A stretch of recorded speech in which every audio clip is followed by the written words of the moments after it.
But हम ये इसका गारंटी भी नहीं दे सकते कि ये वर्कआउट करेगा नहीं करेगा।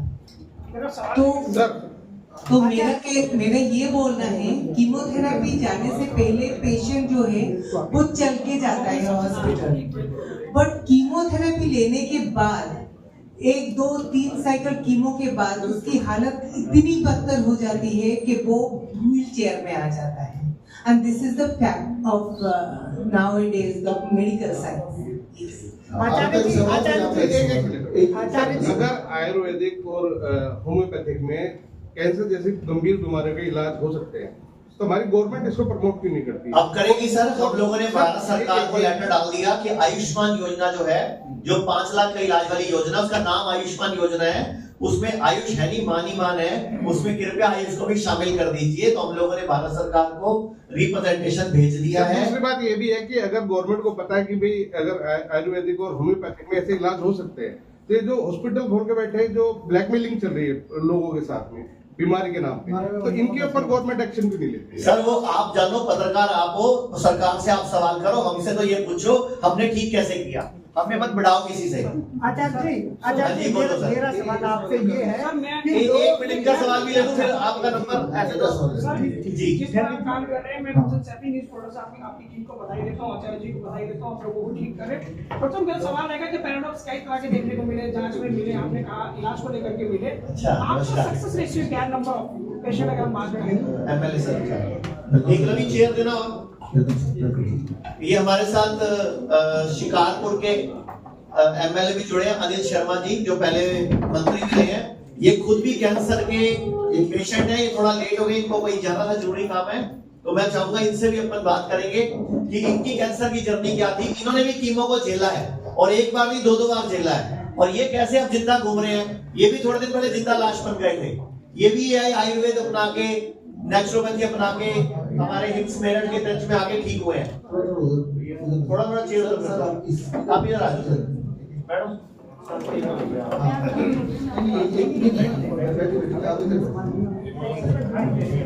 आपके सवाल का जवाब देते रहते हैं।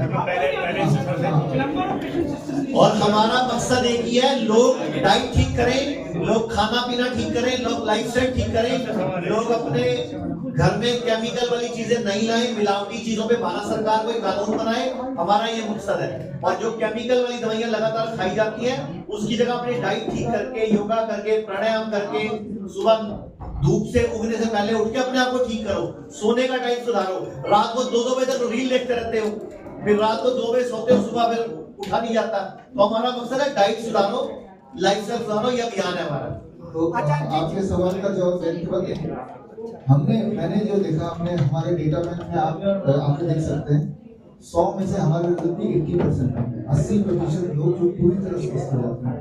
अब आगे बढ़ने से पहले सर आपका स्वागत है, आप भी थोड़ा एड्रेस करें। धन्यवाद डॉक्टर साहब। इस तरह का तरीके का जो प्रेस कॉन्फ्रेंस और इवेंट्स आप करते हैं तो निश्चित रूप से जनहित में, लोकहित में, और आज भारतवर्ष में इतनी सारी जो बीमारियों का फैलाव है, इतना जनहानि होती है, तो उस दिशा में जो आप काम करते हैं उसके लिए बहुत बहुत आपको बधाई मैं देना चाहूँगा, पूरे हमारे प्रेस मीडिया को। मैं अनिल शर्मा हूँ और उत्तर प्रदेश में पहले विधानसभा क्षेत्र खुर्जा से और अब विधानसभा क्षेत्र शिकारपुर से 4थी बार मैं विधायक हूँ। पिछली सरकार में मैं मिनिस्टर ऑफ स्टेट था फॉरेस्ट का। 2020 में मुझे कैंसर डिटेक्ट हुआ मेरे एक सिस्ट थी ब्रेस्ट में। बाद में जब उसका इन्वेस्टिगेशन करा इन लोगों ने, तो इट वाज डिक्लेयर्ड कैंसर। और जो एज यूजुअल है, जैसा कि डॉक्टर साहब सब बताते हैं अपनी वीडियो में, आचार्य जी बताते हैं, तो मेरी कीमो हुई, रेडिएशन हुई, और उसके बाद ऑपरेशन हुआ, मेरा ब्रेस्ट निकाला गया, और उसके बाद बहुत सारी पोस्ट कैंसर दवाइयां मुझे दे दी गई। लेकिन फिर दोबारा पिछले वर्ष, इससे पहले वर्ष दिसंबर में दोबारा रिकर हुआ, और मुझे बताया गया कि 4th स्टेज है, मल्टीपल कैंसर मेट्स है। तो तो दोबारा फिर वही प्रक्रिया हुई, वो दोबारा कीमो और वो सब। मैं को इतनी सी बात बताना चाहता हूँ कि कैंसर बुरी बीमारी है, निश्चित रूप से मौत उसका आखिरी डेस्टिनेशन है, लेकिन कैंसर के बजाय मैं कैंसर की जो दवाइयां हैं, जो मेडिसिन है, जो ओरल कीमो वो दवा देते हैं, उससे ही मेरी मृत्यु हो गई होती निश्चित रूप से। मेरे फुटैक, मेरे पैरों में दर्द, मेरी याददाश्त चली गई, मेरा डिप्रेशन, मेरा कॉन्स्टिपेशन आते मेरी बिल्कुल खत्म हो गई, एनर्जी बिल्कुल खत्म हो गई, अभी भी मैं ठीक से बोल नहीं पा रहा हूँ। तो ये सारी चीजें इतनी भयानक, इतनी उग्र थी कि मैंने सोचा कि अब तो बड़ा मुश्किल है, दवा छोड़ेंगे तो ये और दवा नहीं छोड़ेंगे तो ऐसे मरना। डॉक्टर BRC आचार्य जी से मेरा संपर्क और संबंध था, और अपना जो नगला कुंभा वाला हिम्स है उसमें मैं एक बार गया तो उनका पूरा, सबसे पहले मैंने जो नेचुरल डाइट है, जो एक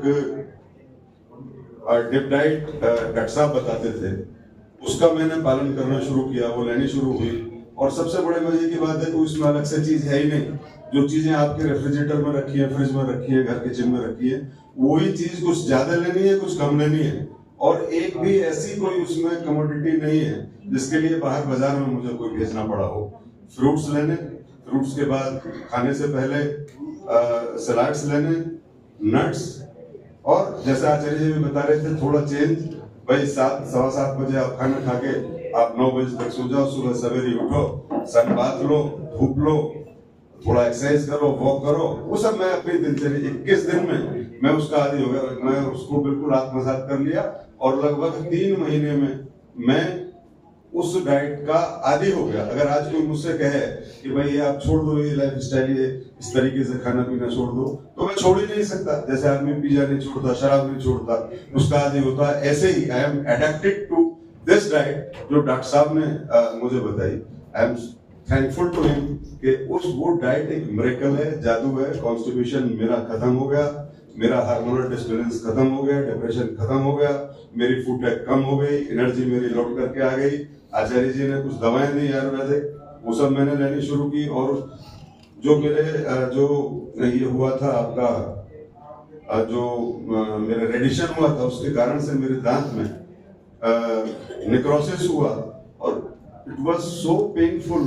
24 घंटे दर्द रहता था, 24 घंटे इंटॉलरेबल दर्द, और वो किसी दर्द की दवा से कंट्रोल भी नहीं होता था। उसमें आराम मिला, उसमें भी एक नेचुरल एक ओजोन लेना शुरू किया जो प्राकृतिक है पूरा, और हाइपरबैरिक ऑक्सीजन। आज मैं भगवान की कृपा से स्वस्थ हूँ। I will like to say thanks to Acharya ji, doctor Biswaroop Roy Chowdhury ji. इनकी जो मित्रता है, इनसे जो मेरी मित्रता है, वो मेरे लिए पुनर्जन्म लेकर के आई है। और मैं आज इस माध्यम से, इतने सारे प्रेस मीडिया के माध्यम से सभी लोगों से जो उसको सुनेंगे, मैं कहना चाहता हूँ कि आप बीमार हैं तो ये दवा है, और आप बीमार नहीं हैं तो ये अमृत है। दोनों ही हाल में आपको अपनी लाइफ स्टाइल को बदलना ही चाहिए। और बीमारी का जो जहाँ से ओरिजिनेट होती है बीमारियां, सबसे पहले पेस्टिसाइड और ये फर्टिलाइजर, और दूसरा जो जेनेटिकली मॉडिफाइड जो हमारे ग्रेन है, जो हमारी सब्जियां हैं, वो बहुत खतरनाक है। तो मैं बहुत ज्यादा समय नहीं लूंगा, मैं पुनः डॉक्टर साहब को धन्यवाद दूंगा। और आज मैं जीवित आपसे बात कर रहा हूँ, I am interacting with you, तो that is only due to the treatment of him and जो डाइट प्लान डॉक्टर साहब का है, जो डिप डाइट है, और कुछ और उनकी बहुत सारी चीजें हैं, उससे मैं जीवित हूँ। धन्यवाद। सर, एक सवाल है आपसे। आप खुद गवर्नमेंट में शामिल हैं और लगातार उत्तर प्रदेश का बजट भी पेश होने वाला है, तो क्या आप बजट पेश हो गया, अनुरोध करना चाहेंगे सरकार से कि जो सरकारी हॉस्पिटल हैं हमारे, वहाँ पर इस तरह की फैसिलिटी उपलब्ध कराई जाए? वो हम कर रहे हैं लगातार, आचार्य जी कर रहे हैं, और ऑनरेबल मुख्यमंत्री जी को हमने लिख के दिया है, यश मंत्री जी को भी दिया है। और हम कोशिश ये कर रहे हैं कि एक बार, क्योंकि उत्तर प्रदेश में इनके कई हैं छोटे छोटे और बड़े 2 एस्टेब्लिशमेंट हैं, मेरठ में भी है, लखनऊ में भी है, तो हम प्रयास ये कर रहे हैं कि ऐसा कर पाए। We are trying our best.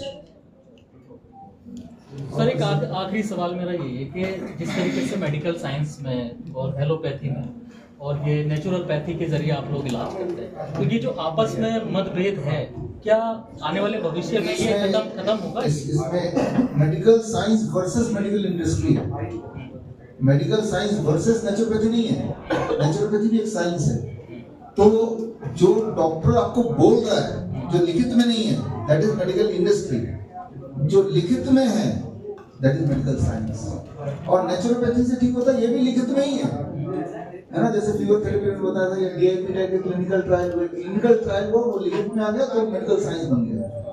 अगर डॉक्टर बोल रहा है कीमोथेरेपी से आप ठीक हो जाओगे, जो जैसे प्रतिभा जी को बताया, लेकिन लिख के नहीं देंगे वो, तो ये मेडिकल इंडस्ट्री है। जो चीज लिख के ना दी गई हो वो मेडिकल इंडस्ट्री, जो चीज लिख के दी गई हो, लिखित में हो, प्रूवन हो, वो मेडिकल साइंस।